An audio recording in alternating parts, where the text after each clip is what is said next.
UP Bareilly की बेटी और झारखंड रांची की बहू डॉक्टर रश्मि कपिला, जिन्होंने टीचिंग प्रोफेशन से शुरुआत तो की, लेकिन धीरे धीरे इनकी रुचि काउंसलिंग करने में हो गई और आज ये एक सक्सेसफुल मोटिवेशनल स्पीकर है।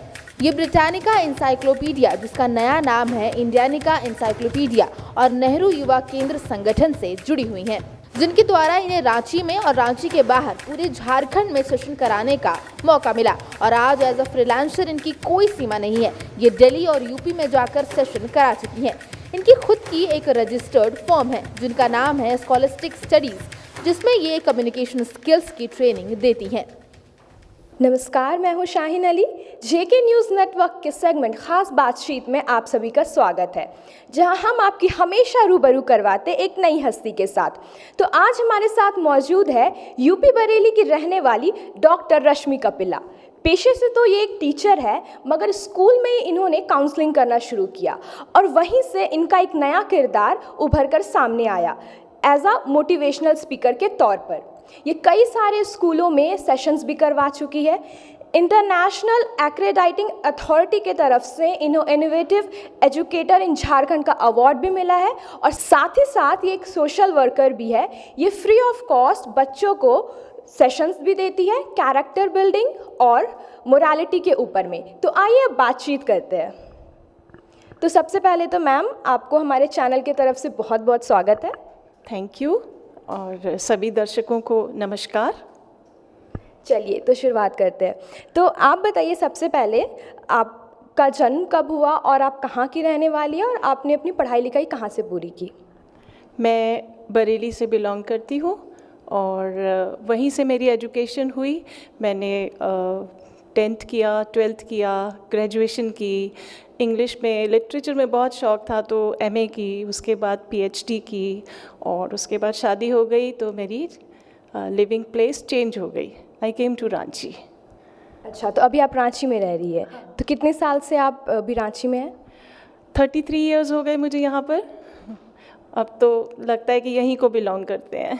अच्छा, तो आपने कहा आप प्रोफेशन से एक टीचर है, तो टीचिंग फील्ड में जब आप आई तो इसकी शुरुआत कैसे हुई? कितने साल का आपको एक्सपीरियंस है, उसके बारे में आप बताइए। शादी के तुरंत बाद, पढ़ते पढ़ते तो शादी हो गई थी। उसके बाद कुछ करना चाहती थी और कुछ सर्कमस्टांसेस को लेके मैं लेक्चरर बनना चाहती थी, लेकिन मैंने स्कूल ज्वाइन किया और लाइफ के साथ साथ में, क्योंकि फैमिली में थी मैं, तो मेरे लाइफ के प्रायोरिटीज़ चेंज होते रहे, तो मुझे कई बार अपने जॉब को छोड़ना पड़ा। मैंने लिटरली अपनी जॉब से रेजिग्नेशन दे देकर छोड़ा है।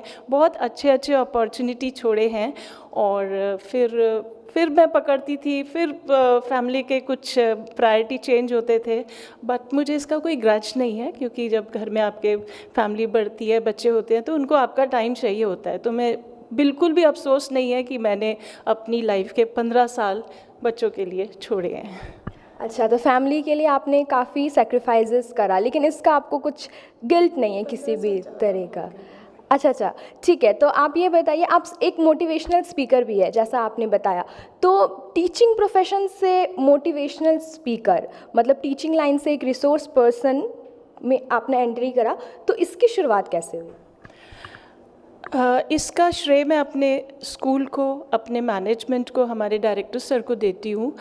CBSE ने 2009 में एक किशोर अवस्था के बच्चों को कैसे हैंडल करना चाहिए, आप जानते हैं कि सोसाइटी में ये वाली बहुत प्रॉब्लम इस समय चल ही रही है, तो इसका एक वर्कशॉप हुई थी। 4 दिन की वर्कशॉप थी और पूरे रांची के स्कूल के, ऑल ओवर इंडिया हुआ था ये सेशन। तो रांची के सभी स्कूल के 3-3, 4-4 टीचर्स आए थे। हमारे स्कूल से भी 3 टीचर्स थे और वहाँ पे ये प्रोग्राम ख़त्म होने के बाद बहुत इंटरैक्टिव और बहुत अच्छा सेशन था, बहुत कुछ सीख लिया। इसके बाद में हमको सर्टिफिकेट्स दिए गए जिसमें हमें नोडल रिसोर्स पर्सन्स बनाया गया। नोडल रिसोर्स पर्सन का मतलब होता है कि आप जाके अपने स्कूल में, अपनी इंस्टीट्यूट में उस सेशन को करें एंड आपके जो विसिनिटी एरिया में है, जो आपने जो भी सीखा वो अवेयरनेस हमें फैलानी है। तो मैं नहीं जानती बहुत ज़्यादा इस चीज़ को कि हम लोग उस समय लगभग 120 पार्टिसिपेंट्स थे रांची से उस सेशन में, लेकिन शायद इस काम को इस तरह से टीचिंग छोड़ के पूरा टाइम इसको दे के मैंने ही शुरू किया है। तो ये श्रेय वहीं पे जाता है। मैंने स्कूल में जब सेशन किया तो बहुत पसंद किया गया उस सेशन को, क्योंकि मुझे वो 4 दिन के सेशन को उसको 3 घंटे में करना था। तो वहाँ पे मैंने अपनी क्रिएटिविटी और इनोवेशन लगाई कि इसको कैसे इंटरेस्टिंग बनाया जाए, कैसे इसको एक्टिविटीज़ और इंटरेक्शन करके ज़्यादा सीखें, ज़्यादा से ज़्यादा। तो हमारे स्टाफ ने इसको बहुत ज़्यादा जब पसंद किया, उसके बाद क्या हुआ कि थोड़े दिन के बाद हमारे डायरेक्टर सर ने मुझे फिर से कहा कि आप टीचर्स का एक सेशन लीजिए, मोटिवेशन दीजिए उनको। इस तरह से करते करते मैंने अपने स्कूल में starting from 2009 up to 2017 39 sessions दिए, और हर सेशन अलग अलग टॉपिक पर होता था और हर सेशन को बहुत ज़्यादा पसंद किया जाता था। लेकिन यहाँ पे पहुँचते पहुँचते मुझे कुछ लोग मेरे ही स्टाफ में, मेरे ही फ्रेंड्स में कहने लगे कि मैंने अपने इस टैलेंट को बिल्कुल रिस्ट्रिक्ट किया हुआ है एक इंस्टीट्यूट के लिए, इसको बढ़ाना चाहिए।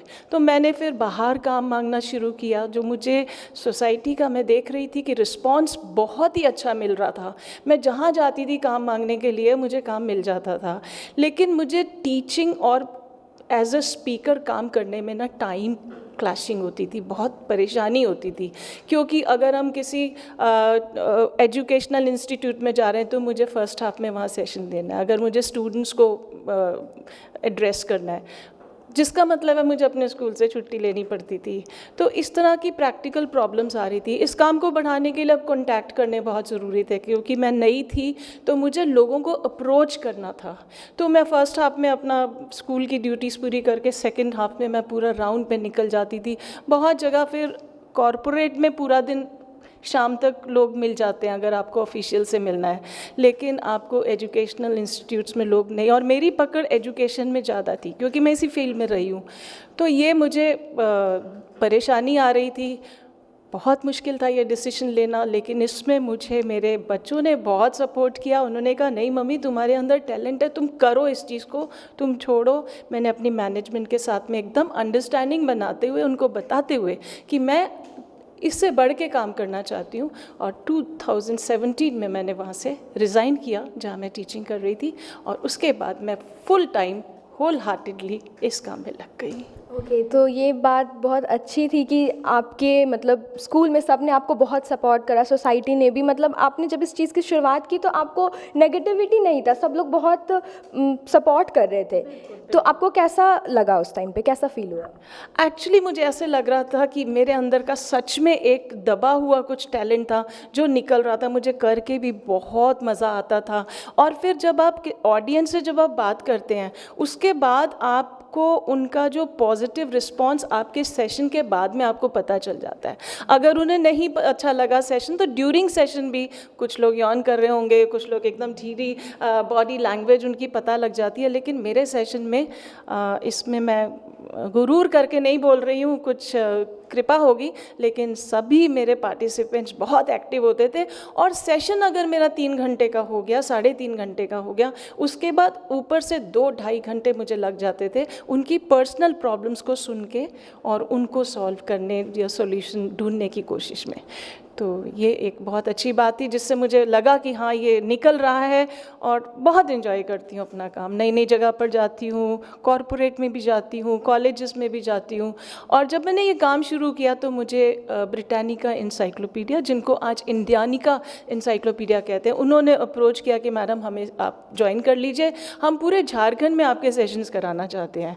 और वो लेके मैं चाईबासा भी गई, चक्रधरपुर भी गई, हज़ारीबाग भी गई, बोकारो भी गई। बहुत जगह मैंने पूरी झारखंड घूम ली है, जो मैं वैसे कई जगह पे नहीं गई थी।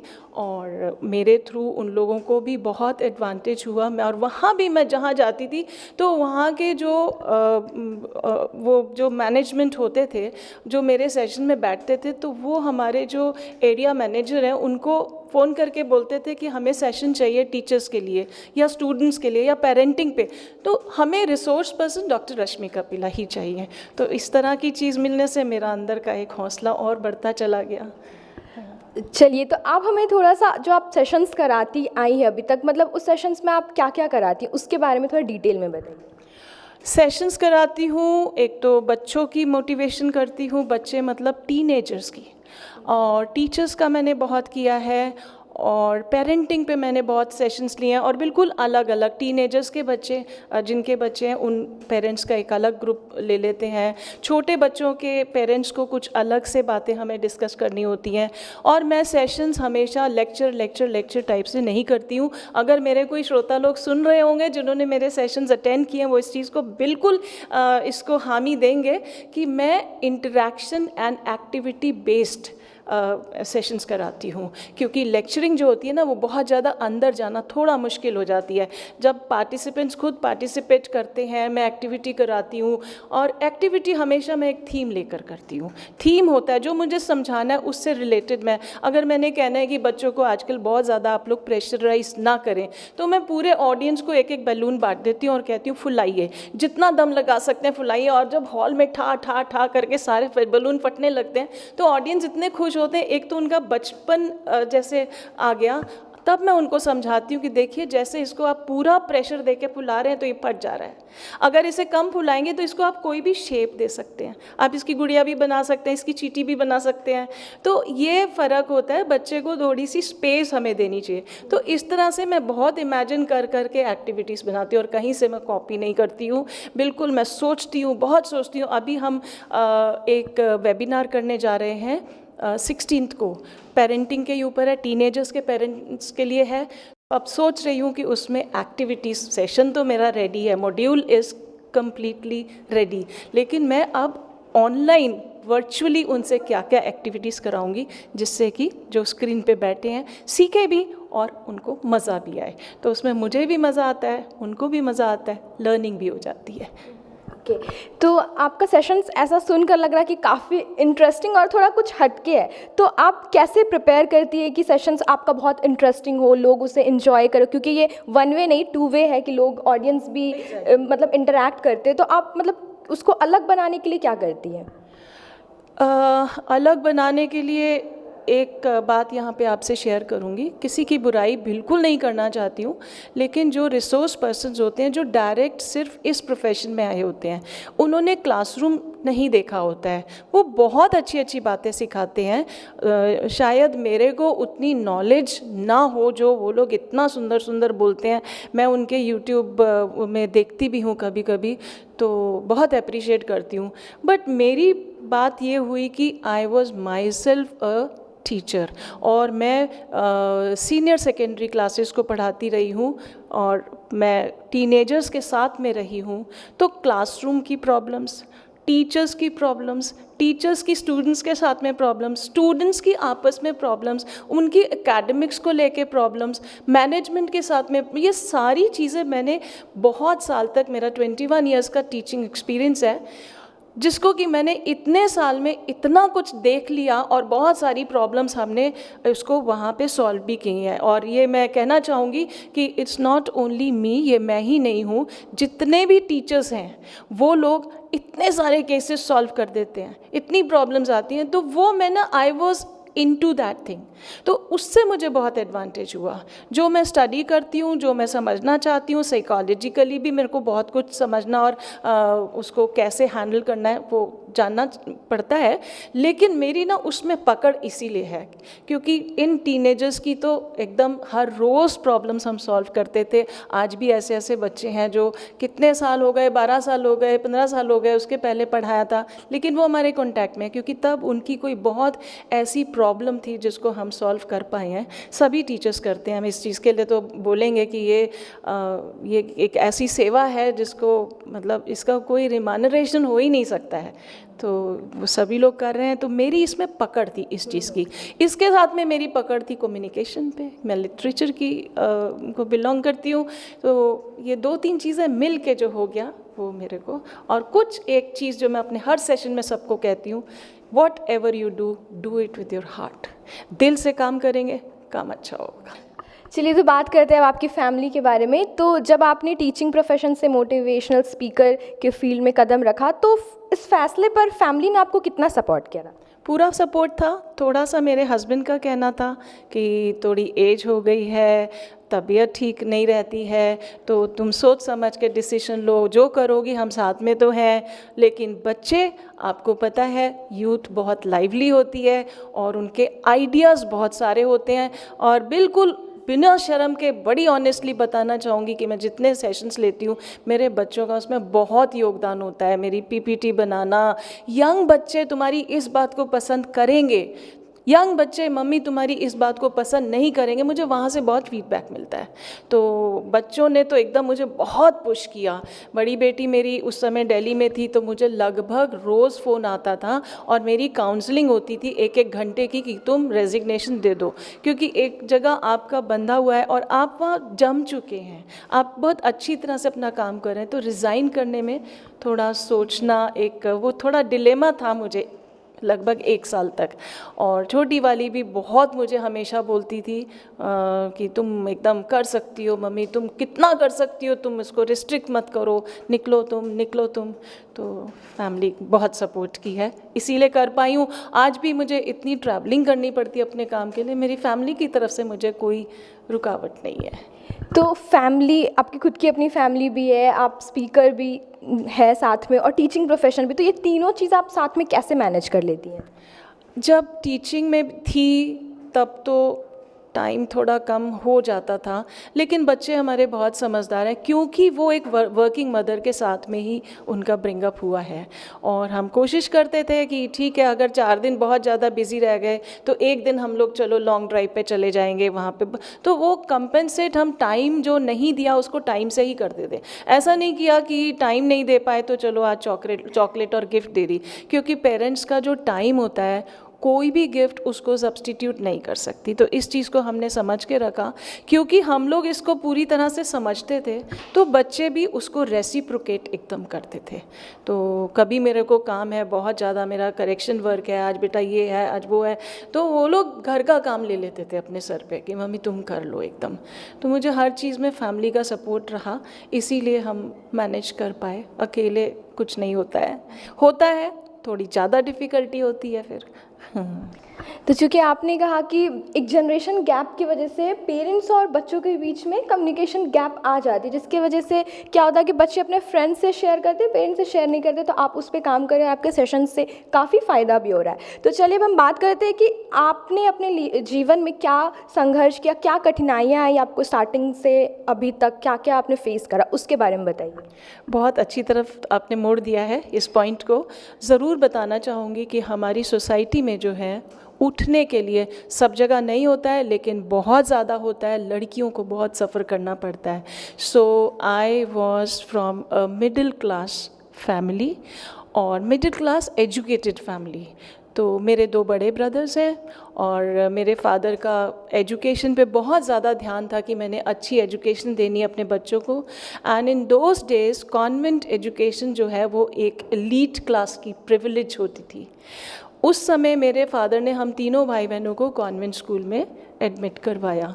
हम लोग पढ़ रहे थे, जैसा मैंने बताया कि हम एक मिडिल क्लास को बिलोंग करते हैं, तो मेरे एक टाइम आया, मेरे फादर जो है 3 बच्चों की कॉन्वेंट एजुकेशन उस समय बहुत एक्सपेंसिव होती थी, अफोर्ड नहीं कर पा रहे थे, जिसका रिज़ल्ट ये हुआ मुझे कॉन्वेंट से रिमूव करके केंद्रीय विद्यालय में शिफ्ट कर दिया गया। दोनों भाइयों की कॉन्वेंट में एजुकेशन कंटिन्यू की, लेकिन जहाँ अपनी लगन है, अपना शौक़ है, मुझे पढ़ने का शौक़ था, मैं पढ़ती गई। इस चीज़ को जब मैं बड़ी हो गई, जब मैं पोस्ट ग्रेजुएशन जब मैं कर रही थी और मैं बहुत बड़े बड़े बुक्स रखती थी, पढ़ती रहती थी, नोट्स बनाती रहती थी, उस समय मेरे फादर एक दिन मेरे पास आके बुक्स, उनको लिटरेचर, वो रीडिंग बहुत करते थे लेकिन उनका ये नॉवेल्स और फिक्शन में उनको इंटरेस्ट नहीं था, बट वो उठा के मेरी बुक मांग के पढ़ते थे, देखूं क्या पढ़ रहा है। तो एक दिन आके मुझे बोले थे कि मैंने जिसको सबसे कम ध्यान दिया वो सबसे ज़्यादा पढ़ गई।